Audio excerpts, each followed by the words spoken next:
This is pretty awkward. Do I look? Do I look, or I look at you guys as you look there? No, well, No, we're just gonna just looking. occasionally look to the camera, but And then then it's I'll look mostly over gonna at- be at you. okay. Yeah. But We'll connect. can you help me with the intro a bit? Like I was just left I'm alone. just looking at you. Like, oh, looks good. Doing great, What man. show is this? No, we wanted to talk to you about something weird on my mic. Let's start over. No. Welcome back to Mental Break. We're here with Ethan Cannon, True. sponsored by Pepsi. Perfect timing. Pepsi Lime. And let's just bleep all of that. We wanted to talk. What were we talking about, Ethan? Before we have no idea how you started How I started what? Stand up? comedy Oh. in general. I know because I know My like, I life? met you doing improv, and you had all. I think maybe we had seen each other at open mics before we met each other doing improv. I don't know. Does that sound right? When did you?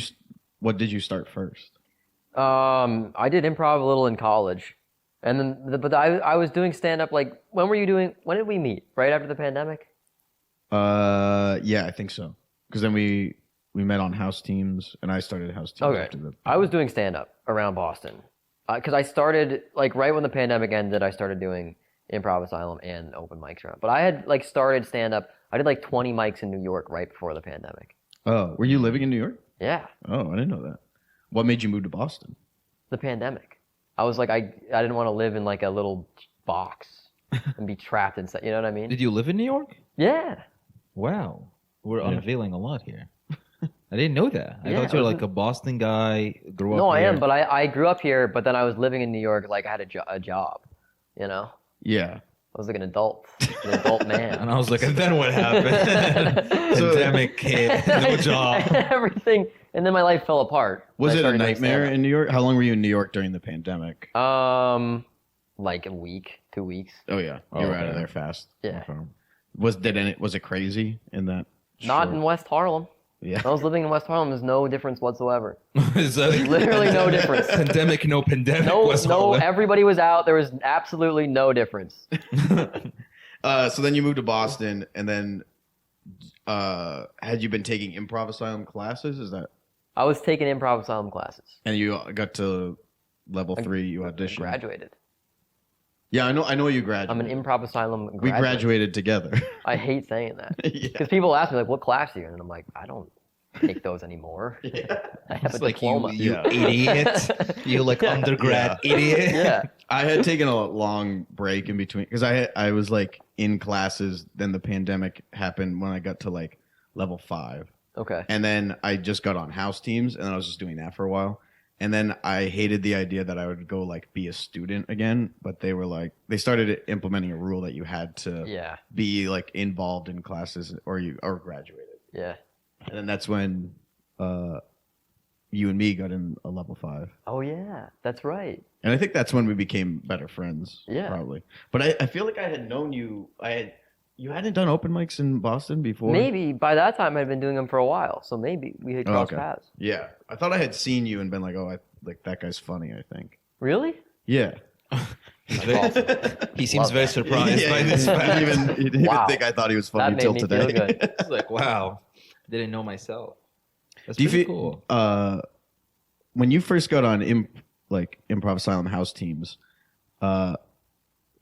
maybe this is a thought that you won't agree with, but I feel like you didn't quite know your like comedic voice in improv through like your first house teams run. Probably. I And was the- like, I didn't do anything for the I like stood on the side. I was like, I don't know. Because I remember like just kind of He said he thought I was funny. Now he's gonna be like, actually, this kid sucks. Well, eventually, at first you were He was garbage. like really good stand-up. I didn't know that there was improv. this specter of John Anderson on the side, just assessing my comedy skills. Interesting move. It's like I saw No, you yeah. in improv. You were not that good though.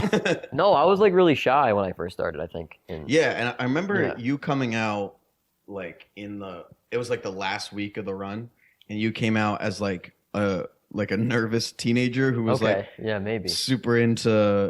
you were super into Call of Duty, and Yeah. and it was a guy who like was taking video games and putting it into like real life. I don't think that was a character. Yeah, maybe that's what it was. I was like, he's finally playing himself on stage. Yeah, no, maybe that. Yeah, the first few shows I was like I didn't go out hardly at all, but you know. Yeah, and then but once I feel like after that show, you seemed like That's way when I more- got the John Anderson. Yeah, that's when I was like, I'm gonna keep an eye on this kid.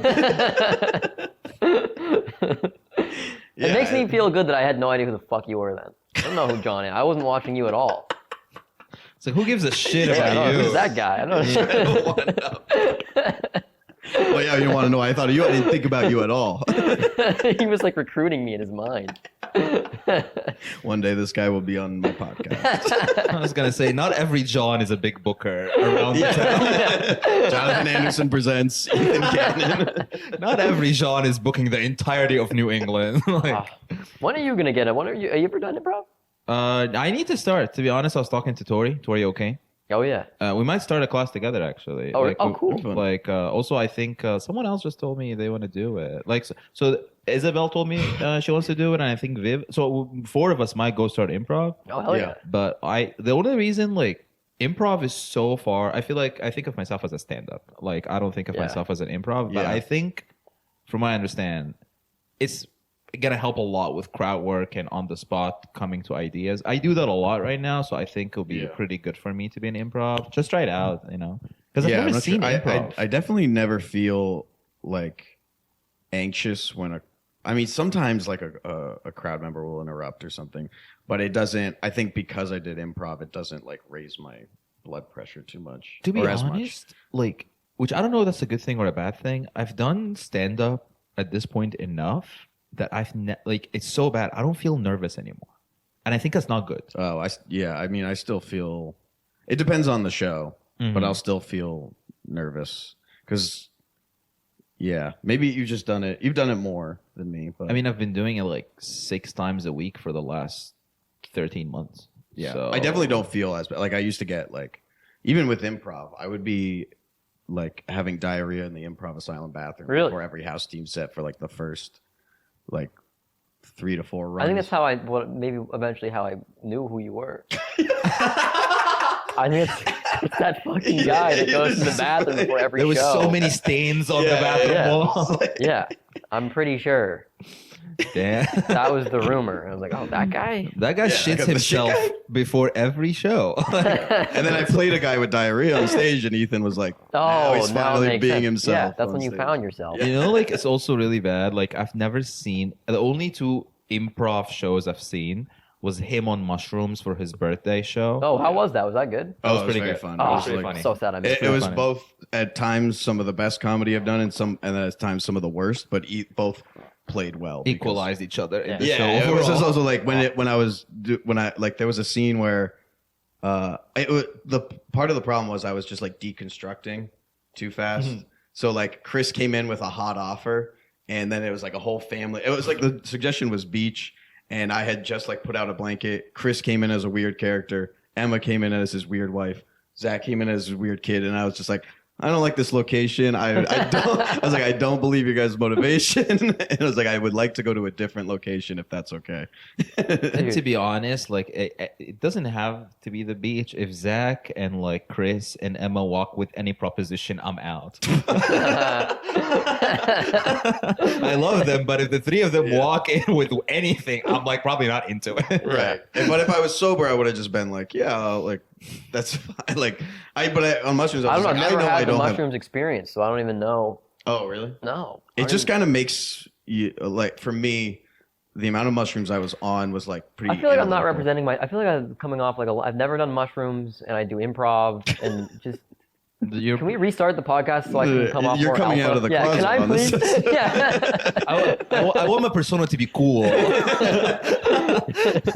No, that's the whole point of this. Like, the whole point of this is like we're trying to get to know comics for who they are. Yeah. Okay. Because like a lot of people are like do a lot of characters, but that's not like, for example, like Trisha Thompson. Yeah. You see Trisha on stage, she'd be like, whoa. But then you talk to her off stage, she's like a very nice, amazing person, right? Yeah.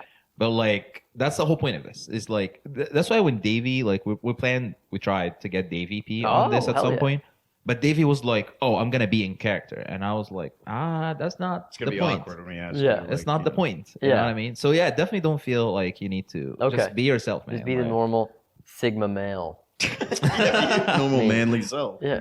Yeah, dude. We were talking about being comfortable with crowd work because of improv, but Yeah. Didn't you get like heckled recently? I got heckled on Monday. What happened? I went to do a show in Cape Cod with a bunch of I drove all the way to Cape Cod and it was a beautiful drive and it's like right on the beach, the venue's right on the beach and it's like just gorgeous out, perfect weather, the sun's setting over the ocean and I look out at the venue and I'm like, this is a trap. Something bad's gonna happen. So then I go up to the venue and it's on like the third floor of this really nice restaurant. There's like a balcony, like this, but overlooking the ocean, the beach. It's just gorgeous. And I'm just watching all of these old, retired, dressed up Cape Cod people come in. I'm just like, this is gonna fucking. They're not gonna like fucked, that. dude. And then no host apparently, right? No host. I'm just supposed to open. LA style. Is that LA? I think so. Really? No I think they do host? Like you just like walk in number your one. Comic you The introduced. DJ brought me up. This is how the DJ brings me up. So there's just the DJ playing like old people music. Ugh. It's like Jimmy Buffett. Yeah, exactly. And all of a sudden, I'm in the back of the room and the music cuts. Yeah, like right at the chorus of "Wasting Away" in Margaritaville. This is the credit. This is what the DJ says. She goes, now making his stand-up debut here at wherever, the Wharf, wherever. Oh. I think it's your first time doing stand-up. So I fucking drop my shit and I like run on stage. And I try to just start the show. Oh my God, dude. And I think the first 3 minutes were fine. And then I went into a joke and something self-deprecating about like dating. Yeah. And this old lady just yells out, "That's what your problem is." just like she said it like me, like, it wasn't like a participatory heckle. She just was like being a dick. And so she was like 60 years old or maybe in her 60s. Mm-hmm. She had like, she was clearly trying to look very young. Oh, boy. And I said that I stupidly said she looked 85 years old. I was like, am I getting bullied by this 85-year-old lady? Oh, which was a horrible move. Horrible move. What happened? Everybody did she have a group with her? The crowd just didn't go with me for the rest of the 13 minutes I was on stage. How many minutes? I did like 15. Okay. And it was like one of the worst bombs I've had in months. It was really, really awful. Oh, and then I get to the end of the set and there's no host. So I have to bring up the next comic. I have to bring up Zach Stewart. So I go, I just scrape through the last joke and I get whatever I possibly can. And I'm just sweating. I'm like, you guys ready for your next comic? And then not only did they not clap, but like 4 of the old people just yelled out, "No." Well, it's just confusing because it's like, what do you want, more of me? And so I actually got really mad at them because they had been heckling me by the whole set. They're just being dicks, yelling out. Every time I'm like trying to connect with them, I'm like, "You guys ever?" They're like, "No." They just hate me. Like all your hypothetical. And I'm trying questions. to set Zach up to whatever I can possibly just get them to fucking clap. And then I just lost it. And I was like, I'm not leaving until you people fucking clap for the next guy. He's the man. I just lost it. It was really not a good moment for me. In their defense, they thought you were doing stand up for the first time. So they were just like, this guy's mean. Yeah, They were right. I was a bad move.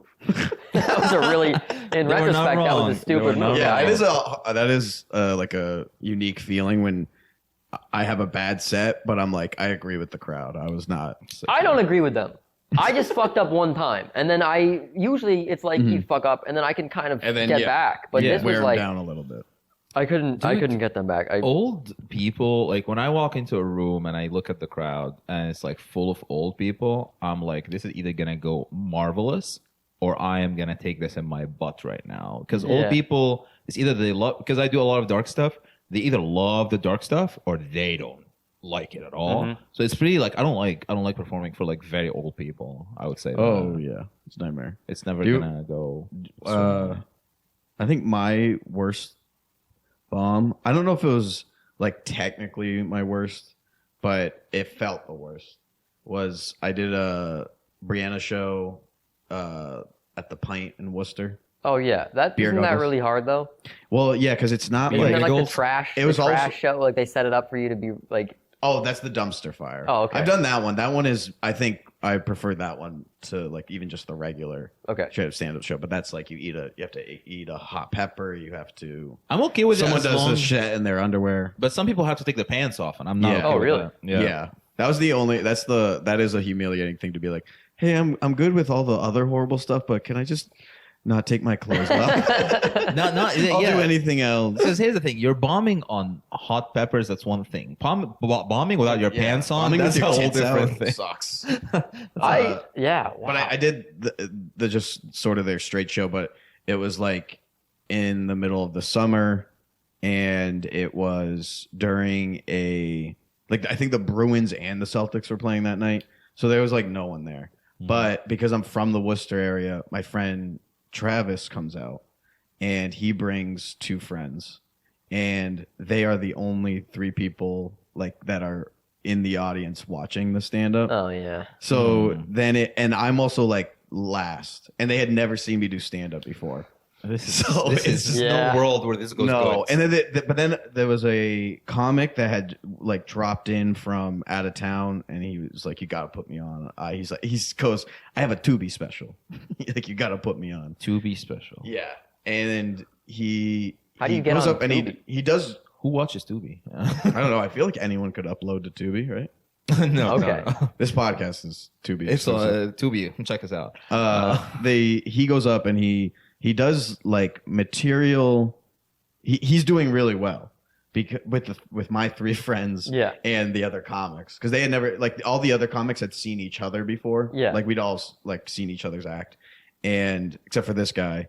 And he's also doing material that like I've heard before. Okay. Like, not like he was like Chappelle-esque in that he was also doing some of Chappelle's material. You know what I mean? So he was just like a charismatic black dude who was stealing material from great black comics and just killing with my friends. And then I go up there like being like absurd. Yeah. You know, like, oh, what if Michael Myers could talk? yeah. It's just like so not the same energy. Yeah. And I just like ate my own ass for like Well, to my 3 friends. Yeah. Just like, and it's like not just they're not laughing, but they're going like, he lives in Boston and this is what he does. Like, it's like I'm seeing all those thoughts in my head. Eventually they did start. I like kind of just started doing crowd work with them, and then like having them pick which bits I did. Yeah. And eventually I kind of like got out of it, but there definitely was an air of like awkwardness after where they were kind of like, yeah, well, you know, like keep at it, man. Like, and then just the commuter rail back to Boston. Like, I should kill myself. Were you with them? Not on the commuter rail. No. They did it Just by myself with my own suicidal thoughts. The drive after a show for me is brutal. Like, especially if I bought. So like sometimes I would go to do shows that are far away, maybe an hour and a half or 2 hours away. And if it goes great, you're riding this ride back home like, yeah, I'm the man. But if you bomb one of those, the ride back home, no radio, silence. You have to sit with your thoughts for 2 hours of driving. That used to be like worse than bombing was thinking about bombing afterwards and like trying. I feel like sometimes when I'm bombing, I like in the moment, I know I accept. You know what I mean? Like I can just accept it. Like, but I'm thinking about the ride home. You know what I mean? I'm like, this is gonna hurt really bad in 30 minutes. You know, it's a lot of like I'm doing the math in my head of like I waited 2 hours for this set, and it's gonna take me 45 minutes to get home. It took me 45 minutes to get here, so I spent 4 hours for 7 to 10 minutes of just just absolute nothing. I was like, I did the same calculation like a few days ago. So I went to New England Funniest, right? Mm-hmm. And it's in Maine. It's in Portland. So I was like, okay, I'm driving 2 hours there, 2 hours to get back. That's around 4 hours and plus to do 5 minutes. So I'm doing 1 minute per hour of driving. Yeah. Which is, I mean, I did pretty well. But like, if that didn't go well, I'd be like, what am I doing with my life right now? This is horrible. But doing this the grind. I feel like a lot of people talk about it. Like, it is what everybody has to do at the start. I just want to say, we don't usually bomb that much. Like, we're just bringing up the bombs, but we're doing pretty good. Who wants to hear the good stories? Yeah, that's boring. They want to hear about the bombs. Yeah. Yeah. Oh, it took an hour, and then I got there, and it went really good. Yeah. That's like not that interesting. Yeah. The going back to improv for a second, what do you feel like most often you prefer, or like what makes you feel better? Well, improv and I do stand-up? like 90%, 95% stand up. Yeah. I do love improv. I wish I had more time to do more improv. Yeah. But I just feel like I've gone down the stand. I think of myself like as like stand up. Not Yeah. that I don't love improv. Yeah. Yeah, I used to feel like I was an improviser / sketch comedian who does stand up occasionally. Yeah. And now I do more stand up than improv. So now improv feels like more like the side quest. The thing is, as someone who's about to get into improv, it's so like expensive to like go through all the classes. The classes it's are like expensive as hell. Yeah. thousands of dollars, and then there's not a lot of ways to make money. You know, like I don't think we're planning to go through. Like, I think the plan you just is want to get. we just want to loose. get level 1, get to know what Yeah. it is, and we're not. I don't think we're gonna do it. Like, it just Yeah. to see what's up with that. I just want to say something, and then we can do the quick break.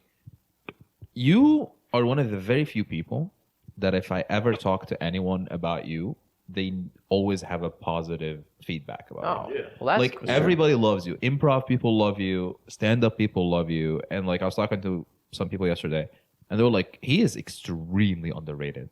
So Oh, that's nice. Yeah, Thanks, that's guys. the word on you. yeah, I like this podcast. This is a good show.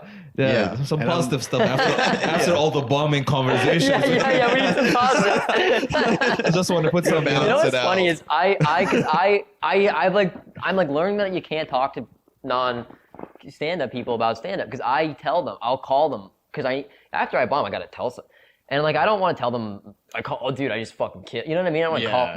No, But then I wind up telling people like these stories because I think they're interesting, but the whole time the people that don't do stand up are like, this guy must fucking suck. Yeah. This guy must be horrible. I never tell my coworkers like I fucking crushed last night. Do the people that you guys work with know that you do stand up? Yeah. no, not for me. Yeah, I don't. Because I have a corporate job. I mean, I do too. Two different I work personas. at like an engine, like we make X-ray machines, but they just don't. I kind of was straightforward with them that like stand-up's my number one, or like comedy in general is my number one pursuit, Yeah. and this is kind of like I was like, you guys are like kind of my mistress, so don't You be told asking your, for your like job this? Yeah, I think I used this metaphor where I was like, I would treat Wow. this place is kind of my mistress, and like don't expect like wife like quality you like said this dedication. Yeah, To your boss. yeah, Eye and- contact. yeah. And she's like an 80, like seven. Let's be generous. She's like a 70-year-old CEO, and she like kind of chuckled and she's like, "Well, no one's ever put it that way, but we can accept that." Like, it was just she. I think wait, so you're not doing a bit right now. You for real. I said this. that analogy to her. That Yeah. seems like the worst That's insane. possible move. That's insane. Yeah, but it's like now everyone knows where I stand, and like, I'm gonna tell that to my job. No, yeah. dude, Well, I knew that they probably weren't going to fire me, so. that's I'm like gonna the tell them that you- opposite. Like I have a But total I was opposite also story. at that point I was ready to quit, so I was just kind of like, because they were like I was doing like 2 to 3 positions, and I was just like I just want to do one like the job of one person because I don't really like care about this place in the way that I care about comedy. So I was ready to like walk away and take like a job as a waiter. Yeah. So that gave me The leverage. the balls to do it. Yeah. No, I'm the total You opposite. gotta be of that willing to story. walk away. I think you and I have a similar story. Like they don't know. Like I don't want to know. I'm worried because Yeah. I just know they'll be like, oh, can we see it? yeah, everybody. Yeah. I'd be like no, and I openly say no. They will ask to like you gotta let us come to a show, and then usually what happens if there is a show I'm comfortable with them seeing, like Show Me Your Bits or something. If they wanted to come to that, that would be fine with me. I wouldn't want them to come to like the Pint, you know. Like I would Yeah. want them to see. I do jokes about people from my office, so I really can't. If they come to the show, I'll be in. That is the thing. Is like most of the questions are like, "Are we in any of your skits?" So when somebody asks me that, I'd be like, well, you haven't done anything funny enough to make it to Yeah. my skits, but It's like I have a bit about the racist thing you said. yeah. I don't know. Like, subscribe, smash that like button, subscribe. We'll kill ourselves if you don't. Yeah.